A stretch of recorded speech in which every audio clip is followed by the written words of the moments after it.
Because incorporation in Singapore actually is very easy and very straightforward. You have business in Indonesia, you can expand to Singapore, you can set up a new entity in Singapore.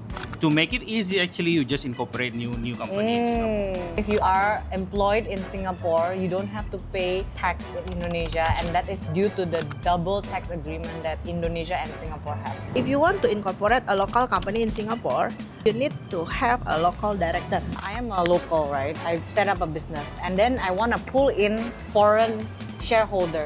Is it as easy as just them investing into us, or must have a pass? Or No, it's very easy. They can just invest in your company. They can add themselves as the shareholder of your company.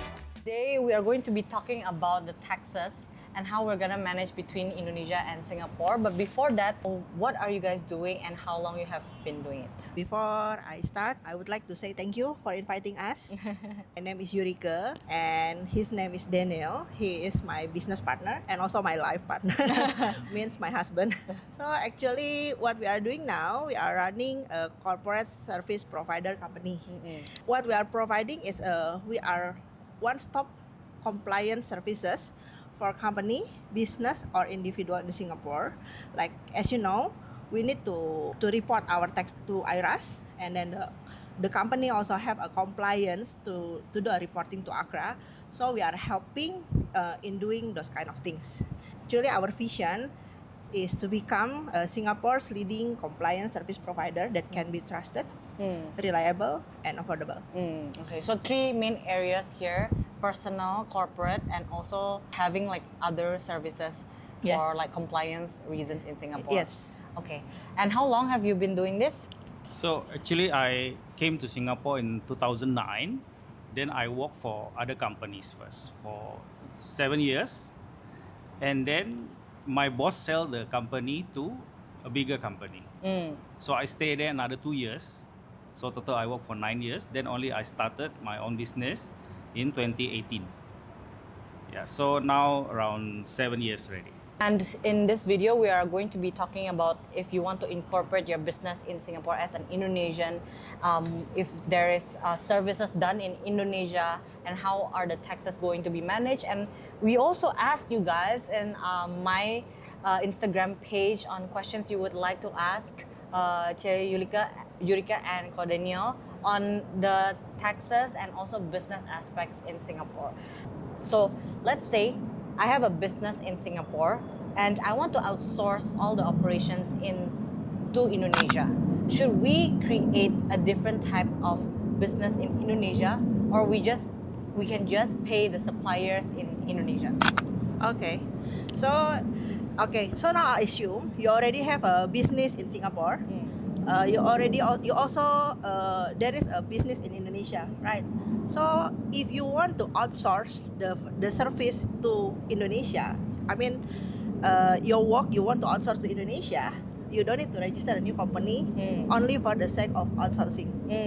Okay, but let's say I have a business in Indonesia.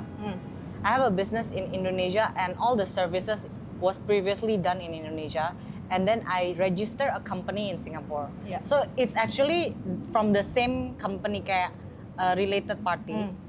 Will we have any like transfer pricing issue between the Indo service that we use when we have a revenue in Singapore? So transfer pricing basically, just in general, as long as the price still makes sense, then should be okay. Meaning that, you're from Singapore, you're selling to customer, and then you buy from Indonesia, for example. As long as each entity make profit, then I think it should be fine. Okay. Yeah, as long as not you buying very low and then you're selling very high, or something like that, then that will be suspicious. Or maybe your price is like too far from the market price. It won't be an issue. Or as long as, let's say, the Indonesia company sells it to the Singapore company at a market rate in in Indonesia, it's fine. Yeah. Yes. An Indonesian, a foreigner, wants to incorporate a company in Singapore, can they use your service to? Of course. And what are the steps to do that? Of course, because incorporation in Singapore actually is very easy and very straightforward. Everything, the requirement, the regulations, you can check on the ACRA website. We are also, as a corporate service provider, we are also provide a service to help personnel to incorporate a local company in Singapore. If you want to incorporate a local company in Singapore, you need to have a local director in Singapore. So if you are a foreigner and you don't have a local director in Singapore, we are also providing a nominee director services. In your company, Yes. So yeah, we provide the nominee director services, and then we provide the registered address for company. So yeah, we can help foreigner to set up a company in Singapore. okay. So all in one service. Yeah. So you have expenses made in Indonesia from Indonesia suppliers. Do we need to pay extra tax for buying service in Indo? It depends where you perform your service. If you perform your service outside Singapore, it should not be attracted to withholding tax. But if you, let's say, you come to Singapore, you do the work and you get paid for it, you have to pay the withholding tax. Okay, but there are some cases where, let's say, freelance photographers from Indonesia, they fly into Singapore and they take photos and videos. Actually, should they pay tax to Singapore? Actually, yes. Okay.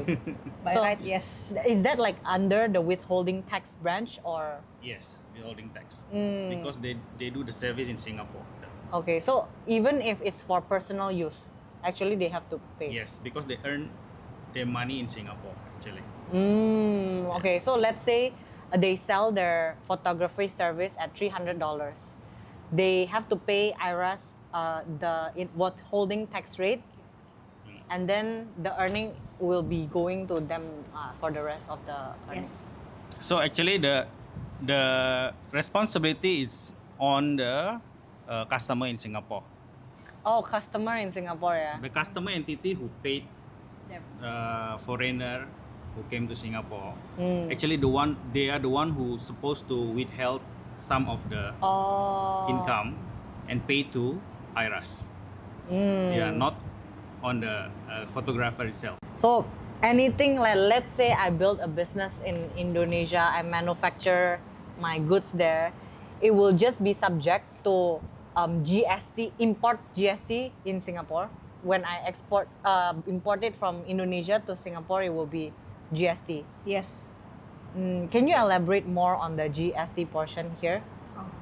Yeah, so actually, when you have a business in Singapore and then you want to buy or outsource from a foreign country, as long as the service or the goods is from other country, there is no withholding tax on it. But yes, when the goods come into Singapore, you have to pay GST. Whether you are a GST registered business or not in Singapore, you still have to pay GST. Okay. Yeah. And that's under the import GST. Yes, correct. Okay, and that's true. When the cargo sends in, then we need to see the value. If it's above $400, then we have to pay the Pay GST. GST, yes, Okay, correct. okay. So, since you guys deal with a lot of companies in Singapore, what are the key considerations for any companies regarding withholding tax on payments to non-resident entities, meaning like Indonesia, US, China?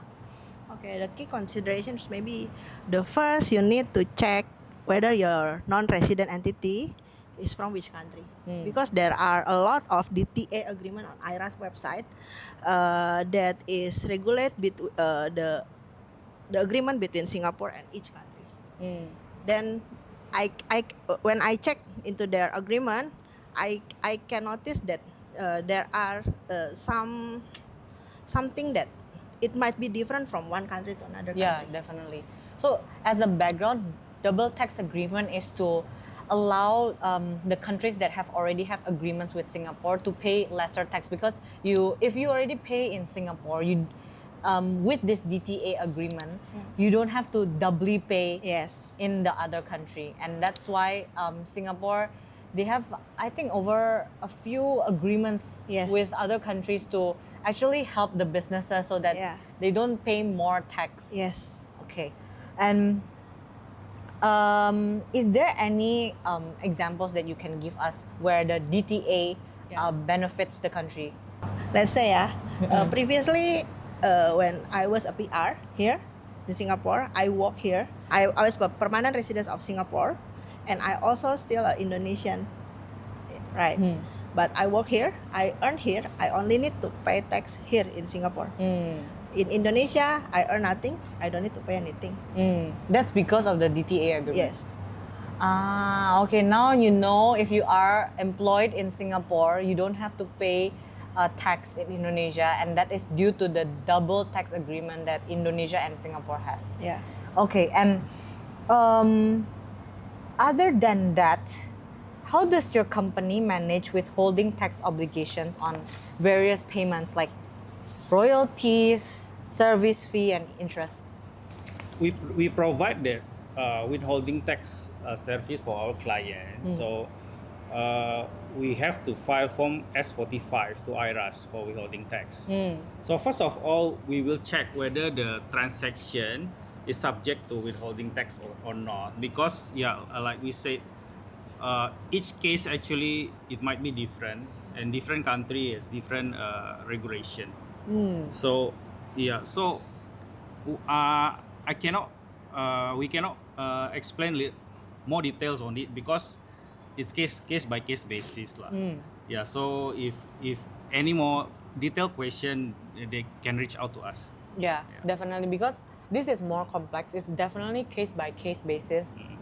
Unless you really know the full scenario of the company, then you will definitely be able to give suggestions. Yes. You want to add on anything? No. Okay, so I think circling back to transfer pricing, right? Actually, a lot of my friends ask me about this transfer pricing. What do you think is the biggest issue about transfer pricing? So I think mainly is example like Singapore company buy from Indonesian company. They have two companies, one in Singapore, one in Indonesia, and then example Indonesia buy from the other supplier in Indonesia, and then they buy for example $100, and then they sell it to Singapore for $99. That is wrong already. Oh, because the actual Yeah. price is supposed to be $100. Yeah. So like I said, if they sell to $105, for example, it still makes sense that the Indonesia company still make money, and then Singapore also will make profit. Yeah, I Okay. think that is the main issue. Okay. And let's say, right, like maybe the Indo company, they want to expand to Singapore. Would you suggest they set up a company as a branch in Singapore, or they set up a business in Singapore and then expand to Indonesia? Actually, you already have the business and you want to expand. Yeah, but there's two scenarios. Either they build a business in Indonesia and then they want to expand to Singapore, or you think actually tax-wise, it's actually better for them to start in Singapore and then expand to Indo, because you know Singapore sometimes they have like grants for expansion. So what do you suggest? Our suggestion is if you already have the business in Indonesia, just expand to Singapore instead of you start the new one then expand. Okay, so that means in Singapore, will it be considered that Indo company is a related party without acquiring, or it's like two separate entity? It's two separate entity. Yeah. Yes, two separate entity. Two separate Yeah, entity. and then in Singapore, when you just start up the new business, I mean, when you just start the incorporation, you are still counted as a startup company, Okay. even though your business is already developing in other country. Okay. And you don't consider the Indo company as a related party? So if I may add, you can just incorporate a new private limited in Singapore, and then even though you're a related party is okay. Yeah, you still considered as two separate entity, and then you are taxed differently. The Singapore entity will be taxed in Singapore, and then the Indonesian entity will be taxed in Indonesia. Oh. Yeah, there is no issue. No need to concern about it. Oh. Yeah. No issue So on that. straightforward. You have already business in Singapore. You have business in Indonesia. You can expand to Singapore. You can set up a new entity in Singapore. Okay. Yeah, that is what my clients do lah. Oh, Yeah. okay. So that means do they even need to because you can actually register a foreign company into Singapore also, right? Yes. Yes. You can register branch in Singapore also. But you wouldn't- as a Indonesian company, you can register branch in Singapore. Mm. But there is a different different purpose lah. Maybe they have a different agenda, then they want to do that. Yeah. Oh, I see. Yeah, So maybe not, they want to make Indonesian company. They don't want to set up another company. They just want to make Indonesian company bigger or something and have presence in Singapore. Then they do that. Oh. But we advise on a small or medium company. To make it easy, actually, you just incorporate new company in Singapore. Okay. In our opinion, yeah. Okay, so let's say I am a local, right? I set up a business and then I want to pull in foreign shareholders. Is it as easy as just them investing into us, or they must have a pass, or how does it work? No, it's very easy. They can just invest in your company, and they can add themselves as the shareholder of your company. Oh, Yeah. But of course, before doing that, as a secretary, we also need to do the due diligence lah. due diligence of the shareholder. Yes, of the new shareholders. I see. So they don't have to become a PR or Don't need. no. No need. But what about the foreign company invest in us? It's also as easy as Yes. Yes. Oh. As long as the money comes in. as long as the money comes in, and then they also pass the due diligence test, then there is no problem. Okay, that's very clear. So, let's say I have partners with foreign shareholders. That means they just need to pay enough capital Yeah. and it starts from minimum $1. $1. Yeah, that's the difference. Yeah, Indo and Singapore is like very efficient, Yes. much more efficient here. So let's move on to the Q&A from the people who have asked. I'm sure you guys are also curious, and this is like a repeating question from people around me lah. And I think I have also shared to both of you so that you can advise better. So, let's say you have a business in Singapore, but you live in Indonesia. How would you manage your taxes? Okay. So if you have a business in Singapore and you live in Indonesia, about the tax, the first thing that you need to have is the knowledge. Is the knowledge of Singapore regulations on tax. Because your business in Singapore mah, Yeah. so you have to pay to IRAS instead of Indonesian Tax Authority. Yeah. So if you are not familiar with Singapore regulation, we advise for you it's better to engage a corporate service provider that Yeah. provide the tax computation and filing services, Yeah, correct. like us. Yes, that's why they're here. Because a lot of sometimes there are approach method in calculating the tax that the foreigner may not aware. For example, Yeah. if you have a property in Singapore, then you rent out your property. Then your rental income is attracted to rental income tax, which you have to file and pay every year. There are two methods, and in calculating that rental income tax, you can claim your expense based on your actual, or you can use the proportion 15%. Something like this, the foreigner may not aware, and then that is also based on your situation, which one you will choose to pay the tax.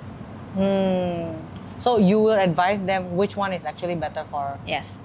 Okay, okay. And Then and also be, of course, based on the situation as well. If my client don't have all the bills, the supporting document, how can I say you claim on actual expense? So you just use the 15%. but let's say they set up a business, right? Rental business or any kind of business, and then do you think it's better that the company pays the salary, or they don't even need to set a company, like just so, as an individual? So is okay. First, must check their whether they're local or not in Singapore. Okay, Okay, right? Assuming assuming local. that local. Okay, assuming local, then is their decision lah whether they want to. But again, come back to how much will be their revenue lah. Yeah. So Okay. when I started my business, I started as sole proprietor. Yeah, because I just started. Yeah. Yeah. Okay, the income is still Not not much. yeah. Then after I grow, then only I set up private limited. I think that is And the then you example. draw salary from there. Yeah, we can do the yes. Oh, Yeah. okay. And let's say you draw salary, and let's say the business they want to have profit sharing. Do they do it monthly, or do they? It depends on the director. It depends. You can do it monthly or yearly or yeah. Okay. Yeah. And It's as a private limited, do you need to write a resolution to draw the dividend? Yeah. Dividend, yes. yes. Yes, Once a year, dividend. you can Once a year. decide the dividend, and then you have to do a resolution. Yeah, you have to do the resolution. You have to declare your dividend and the director resolution every year. Because every year you, as a company, you have a obligation to do a annual general meeting. In Indonesia, you can call it a RUPS, Rapat Umum Pemegang Saham, something like that. You need to do a AGM, and then on that AGM, you have to declare how much dividend you want to declare on that financial year. Okay, but profit sharing is different from dividend. Yeah. So profit sharing can be done monthly, but dividend is semi-annual, or you can consider it as the same. Profit sharing between Shareholders. shareholders or Shareholders. they, it's same with dividends then. Same. Same. Oh, so Yeah. always have How you do the profit sharing is you can take dividend. Yeah. Actually, you can take dividend or you can take salary. So it's depend on the partners lah, the shareholders, how they want to do it. Let's say someone comes to you, they have a business, they also draw salary. Then that salary, who pays the CPF? Company. But who? You guys will help them? Yeah, we can help. Calculate. We can help to calculate, because that is also one of our service is a payroll services. Oh, everything ya? All in one ya? Let's say you are an employment pass holder. I think this relates to Indonesians, Malaysians. They might go back to Indonesia because they have family there. And they don't live in Singapore for more than 183 days, because that's like the physical presence criteria in Singapore. Does it mean that they have to use the non-resident rate of 15% gross for their income tax payable? First, IRAS will not automatically use non-resident rate. I mean, if you already have the pass and then for some reason you have to station overseas, IRAS will not automatically say that you are non-resident. They will still assess you on case-by-case basis. Because they also have another approach method, like the 2 years concessionary and the 3 years concessionary. They will still assess if you are a tax resident of Singapore or you are non-tax resident. Okay. The 2-year and 3-year concessionary rate, yeah? Rate or I think test, yeah? Yes. They won't just look at the 1-year mark. They will see the 3 years. But Yeah. I guess it's really depending on the individual and tax basis. Yeah. I don't know if it's like, let's say I have a business in Singapore, but I'm always based in Indonesia. Like I'm never physically present, but my business is running. Yeah. It might consider as non-resident. It depends on how you take your payment from the company. You are PR in Singapore or PR. that's it. If PR, then if Not your bu- physically present tapi. then it's fine. If your business in Singapore and then you make money in Singapore, then you tax in Singapore, even though you are Based overseas. Yes. Okay. Yes. A Singapore company, and you want to give loan to Indonesia business, can they do so? Of course, it's a They normal practice. Indonesian company can borrow funds from Singapore company. However, because it's a cross-country borrowing, so you have to consider about the regulation, and then will the interest payment to Singapore attracted a withholding tax in Indonesia? Oh, so two things. One is the interest payment, Yeah. the withholding tax as well. Yes. And usually, if for your clients, right, if they transfer this large bank amount, do they set up a bank account in Indo also? They have, yeah.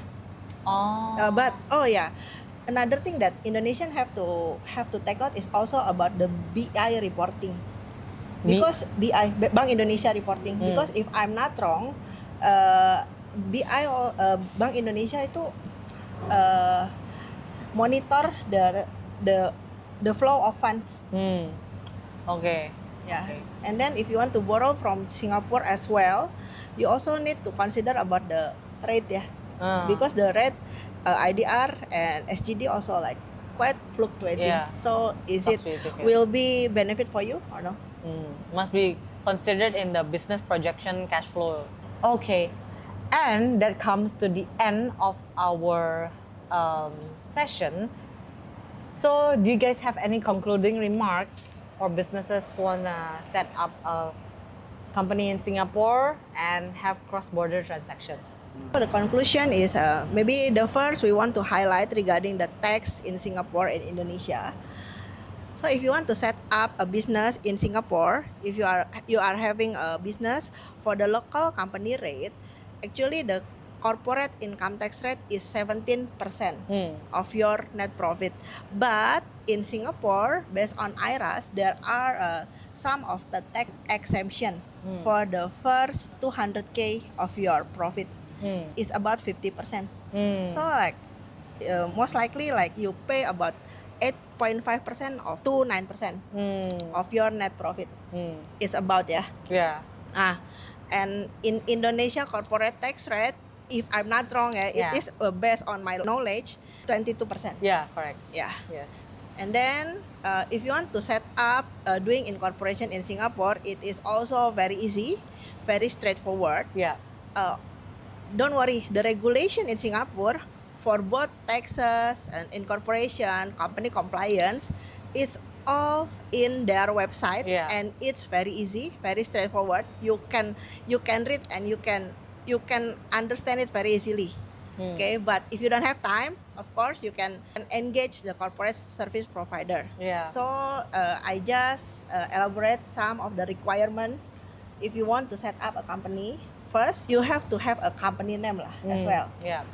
That's Then- $15, right? Yeah, and when you already have in mind what is your company name, we can check on the ACRA website. Yeah. And if you want to reserve that, you just need to pay $15. And then for the capital, you can start from as low as $1. Yep. And from the address in Singapore, we also provide a registered address services. And then for your business activity, we can provide the list of the business activity in Singapore, and you can choose 2 business activity and maximum. Yeah.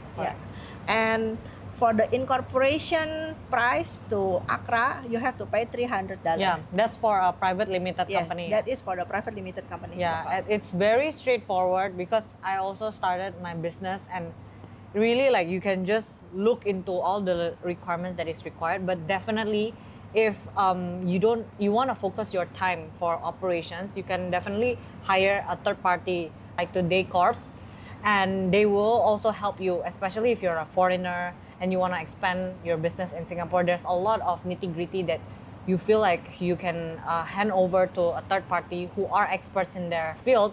So definitely one of it is through Today Corp. Okay, so thank you Ko sama Cici for being here today. And if you want to know more of their service, you can check out the website here. They are very knowledgeable, and we'll see you guys again on my next video. Bye. Thank you.